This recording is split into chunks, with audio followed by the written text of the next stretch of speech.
مقرر کیا گیا تھا کہ ہم لوگ کہاں جاتے ہیں، لیکن اب شہزادی سمجھ چکی ہے کہ زیادہ تفتیش کرنا فضول ہے، اس لیے اس نے ایک کے علاوہ اپنے سارے مخبروں کو ہٹا دیا۔ اگر کسی طرح ہم لوگ اس ایک مخبر پر قابو پا لیں تو ہمارے راستے کی ساری رکاوٹیں دور ہو سکتی ہیں۔ آپ حکم دیں تو تلوار کے ایک ہی وار میں اس کو ختم کر دیا جائے۔ نہیں، تمہارے ہاتھ میں قلم زیادہ زیب دیتا ہے، میں تلوار اٹھانے کی کبھی رائے نہیں دوں گا۔ اس نے سوچتے ہوئے کہا، تم کہانی کار ہو، دل میں اتر جانے والے الفاظ تمہارے سامنے ہاتھ باندھ کر کھڑے رہتے ہیں، تھوڑی سی چرب زبانی سے کام لو تو اس مخبر کو بآسانی خرید سکتے ہو۔ اگلے روز جب ہم گھومنے کے لیے نکلے تو ولی عہد نے ایک تنگ راستے کے موڑ پر اپنا رتھ اس طرح روک دیا کہ پورا راستہ بند ہو گیا۔ تھوڑی دیر بعد ادھر سے ایک گھڑ سوار نکلا۔ ولی عہد نے مجھے اشارہ کیا۔ راستہ بند دیکھ کر جو ہی اس نے گھوڑے کو ایڑ لگائی، میں نے رتھ سے کود کر اس کے گھوڑے کی لگامیں تھام لی اور اسے ایک طرف کو لے گیا۔ 1 گھنٹے کی مسلسل سخت محنت کے بعد میں نے اسے رشوت دے کر بالآخر اس بات پر راضی کر لیا کہ وہ آئندہ ہم لوگوں کی تفریح میں مخل نہیں ہوگا۔ اس سے یہ وعدہ بھی لیا گیا کہ ولی عہد کے برسر اقتدار آتے ہی اسے حکومت کی جانب سے ایک بڑا عہدہ بھی پیش کیا جائے گا۔ شہزادے کی محتاط طبیعت نے اس کے بعد بھی 3 روز تک اپنے دل کی بات زبان تک نہیں آنے دی۔ جب اسے پورا اطمینان ہو گیا تو چوتھے روز اس نے رتھ کا رخ عبرانیوں کی بستی کی طرف موڑ دیا۔ مجھے پہلے ہی دن سے اس بات کی توقع تھی۔ ہمارا رتھ عبرانیوں کے علاقے میں پہنچا تو مجھے یہ دیکھ کر انتہائی حیرت ہوئی کہ ان لوگوں کی ایک بڑی تعداد پہلے ہی ہمارے استقبال کے لیے موجود تھی۔ یہ تو مجھے بہت بعد میں معلوم ہوا کہ ولی عہد نے یہاں آنے کی تاریخ اسی روز مقرر کر لی تھی جب وہ پہلی بار میرے ساتھ گھومنے نکلا تھا۔ اس کی سیاست اور احتیاط کو دیکھ کر یہ تسلیم کرنا پڑتا تھا کہ وہ حقیقت میں وارث تخت و تاج ہے۔ ہم دونوں کو کشاں کشاں اس لڑکی کے چچا کے ہاں لے جایا گیا جسے ولی عہد عبرانیوں کا چاند کہا کرتا تھا۔ وہاں ولی عہد نے کھانا کھایا، ان لوگوں کے مسائل معلوم کیے اور وعدہ کیا کہ فرعون کو اس بات پر راضی کرنے کی کوشش کرے گا کہ عبرانیوں کو آزاد کر کے نیل پار جانے کی اجازت دے دی جائے۔ پھر اس نے اس بات کی خواہش ظاہر کی کہ وہ عبرانیوں کے پیغمبر سے ملنا چاہتا ہے۔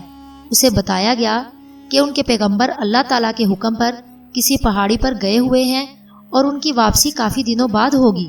ولی عہد باتیں تو ان لوگوں سے کر رہا تھا، لیکن اس کی بے چین نظریں کسی اور کو تلاش کر رہی تھی۔ اچانک وہ دروازے پر نمودار ہوئی۔ اس کے چچا نے پوچھا، کیوں نزائلہ، کیا کھانا ابھی تک تیار نہیں ہوا؟ تیار ہے چچا، معزز مہمان اندر چلیے اور کھانا نوش فرمائیے، اس نے ولی عہد سے مخاطب ہو کر کہا۔ اور یہ کہتے ہوئے ان دونوں کی نظریں چار ہوئیں، شاید 1 لمحہ یا اس سے بھی کم۔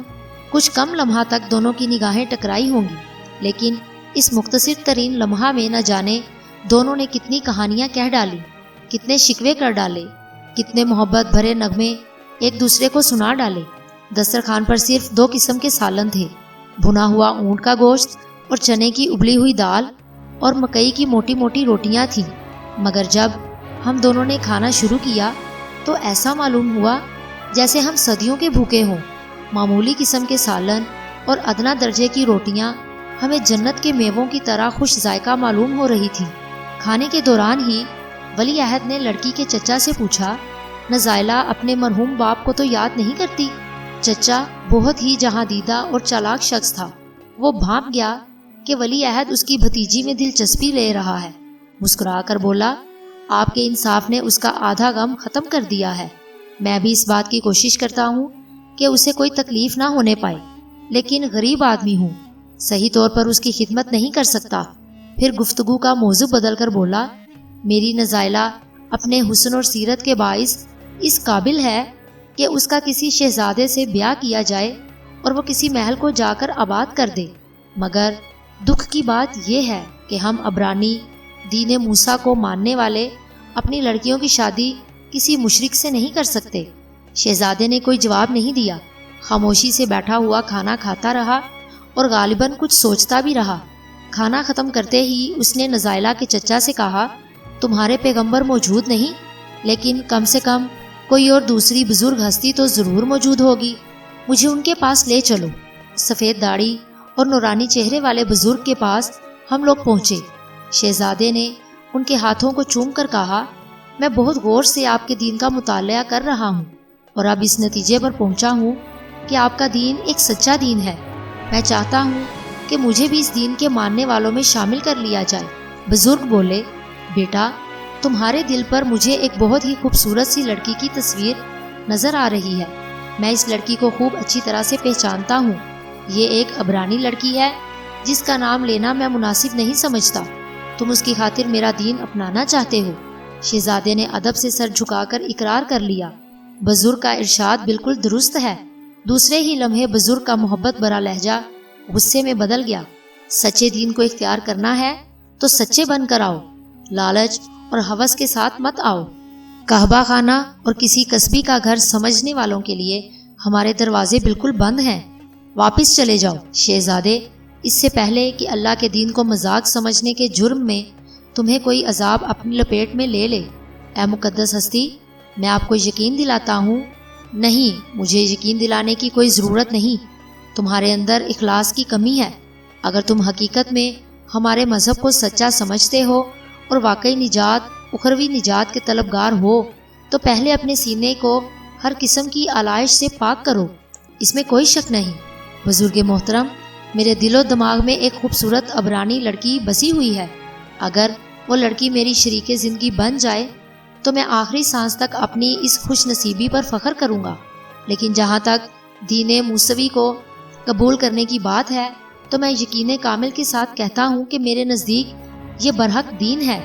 اگر مجھے کچھ بھی تردد ہوتا تو میں شاہی تخت و تاج اور موروثی خدائی کو ٹھوکر مار کر آپ کی خدمت میں حاضر نہ ہوتا۔ تمہاری دلیل بے وزن ہے شہزادے۔ تاریخ ایسے واقعات سے بھری ہوئی ہے کہ بڑی بڑی غزالی آنکھوں اور کالی کالی گھنیری زلفوں اور نرم و نازک مرمری جسموں کی خاطر بہت سے بادشاہوں نے تاج و تخت کو لات مار دی، لیکن ہمارے دین کو اختیار کرنے کے لیے سب سے پہلے تمہیں اس لڑکی کا خیال اپنے سینے سے نکالنا پڑے گا جس کا تصور تمہارے دل میں جھلملا رہا ہے۔ بتاؤ، کیا تم یہ قربانی دینے کے لیے تیار ہو؟ شہزادے کی زندگی کا یہ نازک ترین لمحہ تھا۔ اس کا پورا چہرہ اس طرح پیلا پڑ گیا مانو کسی نے اس کا خون نچوڑ لیا ہو۔ تھوڑی دیر تک وہ خلا کو اس مریض کی طرح گھورتا رہا جس کو معالجوں نے بتا دیا ہو کہ اب وہ چند پل کا مہمان ہے۔ پھر اس کے منہ سے درد بھری آواز یوں نکلی گویا وہ کہیں دور سے بول رہا ہو، ہاں بزرگ ہستی، دین حق کی خاطر میں یہ قربانی دینے کے لیے بالکل تیار ہوں۔ تمہیں یقین ہے کہ کسی لالچ، طمع یا ہوس کی خاطر تم دین موسوی اختیار نہیں کر رہے ہو؟ جی ہاں، مجھے پورا یقین ہے۔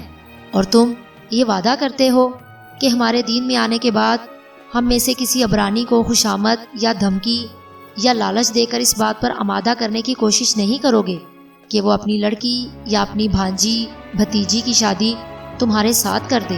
جی ہاں، میں یہ بھی وعدہ کرتا ہوں۔ بزرگ کا نورانی چہرہ گلاب کی طرح کھل اٹھا۔